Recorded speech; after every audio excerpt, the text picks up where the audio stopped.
Hey guys, Rob Case here. Here are the top 3 ways to paddle like World Champion Kelly Slater. We all know Kelly is an amazing surfer, so it's probably no surprise that he's also a pretty good paddler. And we also know that the better we can paddle, the more waves we will eventually catch. So the first technique that is very obvious in his paddling is that he keeps his head still. His head does not sway from side to side. And this may seem a bit simple, but this makes a profound impact on his speed and efficiency in the water. And let me explain why. The biggest thing that slows us down in the water is resistive drag, both horizontally and laterally. So obviously, we don't want to add drag. And that's what's happening when the head does not stay still. When the head sways one way, there's another part of your body that reacts to that motion. The back half of your body, your feet, your legs. And this has been studied for decades in swimming. And the same principle applies to surfing paddling. Action, reaction. So how does this add to our drag? Imagine a metal rod that extends from beyond your head down through the middle of your body past your feet. We want to align our head, shoulders, and hips with this rod and rotate around it slightly to remain balanced laterally.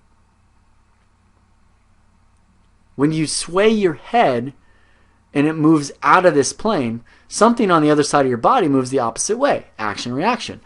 Your head moves left, your feet will move right. This throws you out of lateral balance and increases your what I call lateral profile, making more form drag. We don't want this.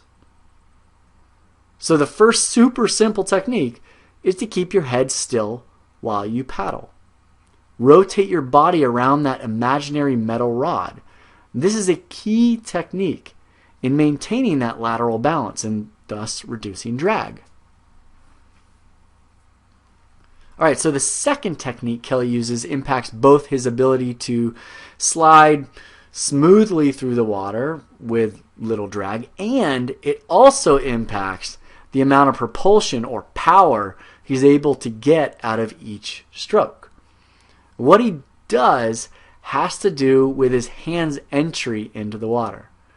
He keeps his elbow high when he is about to enter the water. And this is a huge benefit to his paddling. And again, I know it seems really simple, but here's the deal of why this works so well. When the elbow enters high, then it stays high when you reach the front propulsive phase of the underwater arm stroke. I know many of you guys are like, what? So in other words, it helps keep his hand and forearm in a vertical position from the start of his stroke. When your hand and forearm are vertical, then you're able to hold the water and propel yourself forward with a greater surface area for a greater length of time.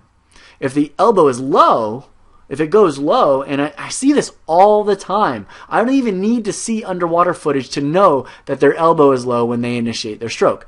I know it's going to be low because of the way they enter the water. If the elbow is low, then you have less time to hold with a vertical forearm. You have less surface area. If you even get vertical, if you even get your arm vertical throughout the stroke, you might not even get it to vertical if your elbow enters low. So let me ask you, do you think you get more propulsion from a larger surface area or a smaller one? And that's a rhetorical question, of course, because I know you all know that the answer is to have a larger surface area to hold the water and propel yourself forward. So how might you go about improving your own paddling with this technique? Here's a drill you can do the next time you're out surfing. It's called the over the barrel drill, and it's really simple. You just imagine that your arm has to go over a barrel when you enter the water. You can't keep your elbow low when you're reaching over a barrel. You keep a slight bend in the elbow as well. If you think about it, you can't place your arm over a barrel without a slight bend anyways. This is going to dramatically improve your paddling, and it's really simple to apply. All right, the last tip is that Kelly uses a slight roll from rail to rail around that imaginary rod so that he can recover his arm forward. What this does is that it helps the recovering arm to be led by the elbow instead of his hand, which is super useful in setting up the previous technique, the over the barrel technique. It also, number 2, it prevents any dragging of the hand in the water, which we learned earlier isn't good either. And 3, there's a side benefit as well that will help increase the stroke's power. Let me explain the power benefit real quickly. There are 2 descriptions of paddling that I use in reference to the rolling from rail to rail. There's a hip-driven stroke, and there's a shoulder-driven stroke. Both are useful in different situations, and I distinguish the 2 because of where the roll is being initiated. I'm sure based on the names of these, you can figure out what each one is. The hip-driven stroke is initiated at the hips, and the shoulder-driven is initiated from the shoulders. In both scenarios, we use our core, and in both, the counter rotation of the body sets us up for a stronger and more powerful underwater arm stroke. It lines us up so that we are now using our big, powerful muscles in our pectoralis major and our latissimus dorsi, as opposed to our stabilizing rotator cuff muscles, which we want to avoid using for power. And the rotating motion also acts like a spring that is wound up and then released. So when you go out paddling, put a slight roll in your stroke from rail to rail. Obviously, you can't roll as much as a swimmer does because you'll fall off the board, but definitely incorporate this into your paddling. And incorporate all 3 techniques.